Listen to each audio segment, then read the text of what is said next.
Galera, chegou a hora da nossa dica cultural e hoje nós vamos falar de 3 personalidades patenses, 3 pessoas que merecem ser exaltadas, e quem vai falar a respeito desses autores, dessas obras também, é o professor Carlos Roberto. Ele vai dar aí algumas informações importantíssimas para a gente e nós vamos falar de Altino Caixeta, Maria Esther Maciel e Luiz André Nepomuceno. Professor Carlos, um prazer enorme te ter aqui no Conexão Unipam. Larissa, o prazer é meu, fico muito feliz com esse convite e fico à vontade para falar desses 3 autores que eu admiro muito. E também deixo vocês livres para perguntarem. Combinadíssimo. Então vamos começar aí falando a respeito do Altino Caixeta, que dá nome ao nosso teatro, né? Muita gente não sabe, inclusive, a gente vê que a geração mais nova às vezes não está tão atenta assim. Eu queria que você contasse quem foi, né, o Altino Caixeta, falar um pouquinho da personalidade dele, do ineditismo das obras dele, só para a gente entender melhor aqui por que ele é tão importante. Altino Caixeta de Castro, né, que se autodenominou Leão de Formosa, em homenagem ao pai dele, né, que se chamava Leão Teotônio de Castro, e a Lagoa Formosa, porque na verdade ele nasceu na fazenda da Onça, que fica hoje no município de Lagoa Formosa, mas viveu a vida praticamente inteira em Patos de Minas, né? Passou um tempo em Patrocínio, no Colégio Dom Lustosa, estudando, depois foi para Belo Horizonte fazer farmácia. Então ele é farmacêutico de formação, mas nunca exerceu a profissão. Ele dizia que, como Drummond, que também era farmacêutico, né, ele se encantou com as palavras. Então as drogas da vida dele, no sentido de medicamento, né, eram as palavras. E Altino foi uma figura ímpar na cidade, lendário, porque ele estava sempre na rua com um livro na mão, lia incessantemente, e ele dizia que lia pelo encantamento das palavras. Então, ele lia livro de química, de física, dicionário, de matemática, geografia, literatura, teoria literária, ele lia tudo, né? Para mim, Altino Caixeta foi um grande intelectual e deixou essas marcas na sua obra. Ele se gabava de um ineditismo, né? Ele dizia que era o maior poeta inédito do Brasil, e realmente ele só foi publicar na década de 80, por insistência de alguns amigos, o livro Cidadela da Rosa, Confissão da Flor, que é uma antologia de poemas desde o seu início, lá em Patrocínio ainda, num jornalzinho que ele criou e dirigiu, que ele publicou alguns poemas. Então ele vai fazendo uma coletânea dessa poesia até a década de 80, são ao todo 408 poemas nesse livro, né? Dividido em vários livros, tá, que ele foi organizando ao longo da vida. Depois, mais tarde, ele publicou Diário da Rosa Errância e Prosoemas para Minha Deslumbrada, que é um livro de poemas em prosa, uma inovação extremamente contemporânea, né? E postumamente a Maria Esther Maciel organizou o Sementes de Sol, que é um livro que ele deixou pronto.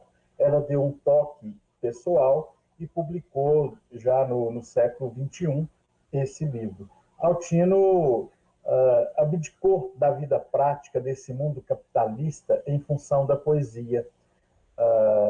Ele abarcou todos os estilos, né? Ele é a síntese da poesia brasileira nesses 5 séculos.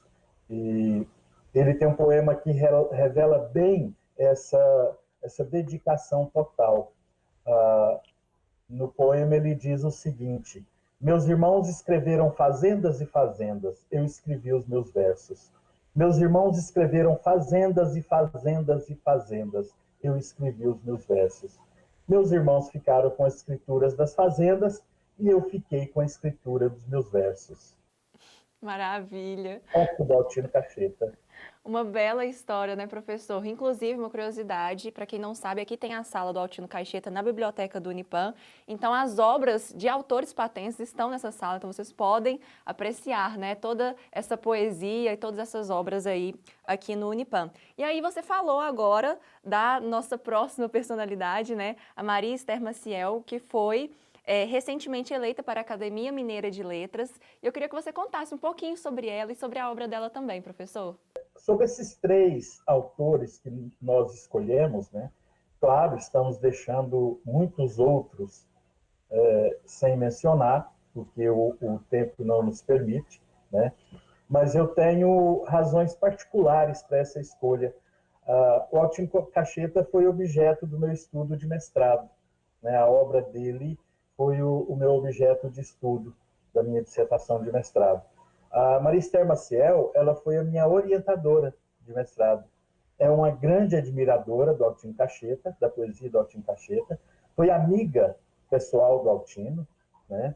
Ela ainda muito jovenzinha e ele já maduro, poeta feito, né? Poeta reconhecido regionalmente.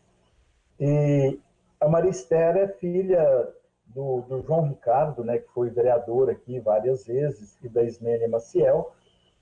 Ela vai, assim que ela termina o primeiro grau no Colégio Marista, ela vai para Belo Horizonte, ingressa na UFMG logo depois de terminar o ensino médio, no curso de letras. Ali mesmo ela já faz o mestrado, ingressa como professora, faz o doutorado, né? E hoje ela ainda é professora da UFMG, desenvolve pesquisas interessantíssimas, é uma grande teórica, estudiosa da literatura, do cinema, né? Ela é uma das especialistas do cinema do Peter Greenaway, estudiosa da obra do Arthur Bispo do Rosário, né? Que é um caso interessantíssimo na história do Brasil, um interno de manicômio que produziu, que era um artista plástico, né? E ela tem vários livros de teoria, né, de teoria da arte, teoria do cinema, de crítica de cinema, crítica literária, uma grande estudiosa do Jorge Luiz Borges, né, um escritor argentino. E, além disso, ela é poeta, né, ela tem 2 livros de poesia, Dos Haveres do Corpo, que é um livro ainda da adolescência, de quando ela cursava letras. Depois ela publicou um livro com um título muito bonito, chama Tris. Foi logo após a morte do pai dela, né? Então é um livro de homenagem ao pai. E há alguns anos ela estreou na prosa de ficção com 2 livros que ganharam a crítica, o livro de Zenóbia e o livro dos nomes. Inclusive o livro dos nomes foi indicado para prêmios importantes, né? Ela ficou muito bem classificada, editado pela Companhia das Letras, que é a maior editora do país hoje, é a mais importante, né? E essa indicação para a Academia Mineira de Letras, né, faz jus ao trabalho da Maristéria Maciel, a dedicação que ela tem à literatura, aos estudos literários, né, à crítica literária. E ela tem... eu me despertei para pesquisar a obra do Altino a partir de um artigo dela sobre a poesia do Altino. Então foi Olha que legal. que me despertou e eu a procurei para me orientar. E num caso inédito, porque ela é professora da UFMG e eu fiz mestrado na PUC de BH. Mas a coordenação da pós-graduação da PUC concordou com ela me orientando mesmo, pertencendo a uma outra instituição. Sou muito grato a ela por ter conduzido esse trabalho. Muito legal, adorei saber ó, desses bastidores aí. E agora então, professor, nós vamos para a terceira pessoa, né, que é prata da casa, Luiz André Nepomuceno, que ele já participou inclusive de várias dicas culturais aqui no Conexão Unipam e é sempre muito bom gravar com ele. Vamos falar um pouquinho dele, quem é Luiz André Nepomuceno e um pouco das obras dele, por favor. Bom, eu falei das razões da escolha do Altino e da Maristéria. O Luiz André, meu colega de trabalho durante tantos anos, meu amigo pessoal, né? A gente frequenta a casa um do outro, menos na pandemia, né? Nós não estamos podendo aglomerar. E eu sou um grande admirador do trabalho do Luiz André, né, como pesquisador. Ele é um pesquisador muito disciplinado, então a obra dele não se resume à ficção, né, ele tem uma obra já vasta de crítica literária. Tem o livro que é resultado do mestrado dele, né, sobre a obra dos Inconfidentes, né, dos neoclássicos mineiros. Depois a gente tem a obra, o livro do doutorado dele, que também foi publicado, né, continuando o trabalho sobre o neoclassicismo mineiro, e do pós-doutorado, um estudo sobre Petrarca, né. Além disso, ele tem a tradução de um livro, um estudo feito por um italiano, Ugo Dotti, sobre o Petrarca. Ele traduziu esse livro e publicou no Brasil. Então, além disso, ele é um tradutor.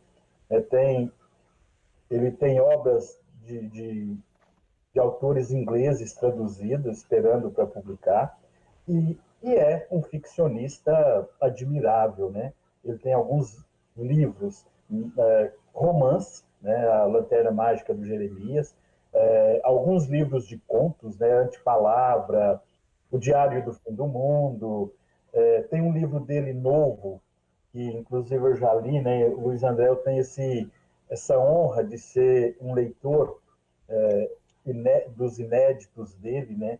Somos dois assim que lemos em primeira mão, é o Livio Soares e eu. Esse último livro dele é um romance, né, que deve sair a qualquer hora. Além disso, ele tem uma novela que eu indico para as pessoas lerem nesse tempo de pandemia, de isolamento, que chama Os Anões, que fala exatamente de um período de uma doença infecto-contagiosa, que a gente poderia pensar na peste, por exemplo. O livro me parece que é de 2007. Então, o Luiz é um grande prosador, né? Um grande ficcionista e um grande estudioso da literatura, principalmente da literatura do classicismo, né? Do Renascimento, aquela literatura ali dos séculos XIV, XV, XVI. Ele é hoje um dos maiores especialistas no país, né, sobre a obra do Petrarca. É um escritor, um intelectual que eu admiro muito, né, pela sua competência, pela sua seriedade, pela sua dedicação. Então a gente tem aí 3 nomes da literatura patense, né, e o Altino Cacheta é como se fosse o mentor de muitos escritores patenses, né? Ele influenciou muita gente. Patos é um celeiro muito grande de escritores, tá? Não só da literatura, mas de muitas outras áreas. Uma pena que assim não tem visibilidade, né, esses escritores patenses. A gente vive um momento muito complicado e o Altino é uma espécie de guru desses, principalmente dos poetas, né? A Marister é um grande nome que nos orgulha muito. Ela é professora visitante de muitas universidades fora do país, né, nos Estados Unidos, na Inglaterra, na França. É uma intelectual reconhecida mundialmente. E o Luiz André é uma grande figura, um escritor fantástico. E por isso essa homenagem também aos 3. Maravilha, professor Carlos. Olha, eu adorei, é realmente uma riqueza, né? Um presente a gente ter contato com essas pessoas e com suas obras. Eu agradeço muito pela sua participação aqui no Conexão Unipam. Valeu demais, viu? Foi um prazer. Eu me coloco à disposição, assim que vocês quiserem aprofundar principalmente sobre esse tema de escritores patenses, eu estou aqui à disposição, na minha pequenez diante deles. Combinado, então. Muito obrigada mais uma vez. E, pessoal, é assim que nós encerramos o programa de hoje. Espero que vocês tenham curtido. Semana que vem eu volto com mais, hein? Um forte abraço e até lá. Sou patureba estando aqui ou lá, aonde quer que eu vá, aonde quer que eu vá. E patureba enverga, mas não quebra, enverga, mas não quebra, enverga, mas não quebra. Sou patureba estando aqui ou lá, aonde quer que eu vá, aonde quer que eu vá. E patureba enverga, mas não quebra, enverga, mas não quebra, enverga, mas não quebra. Criação Altino Cacheta de Castro, Leão de Formosa. A rostra cria a pérola para se distrair-se do mar. O poeta cria beleza para distrair-se do efêmero. Só Deus cria a rosa para distrair-se do eterno.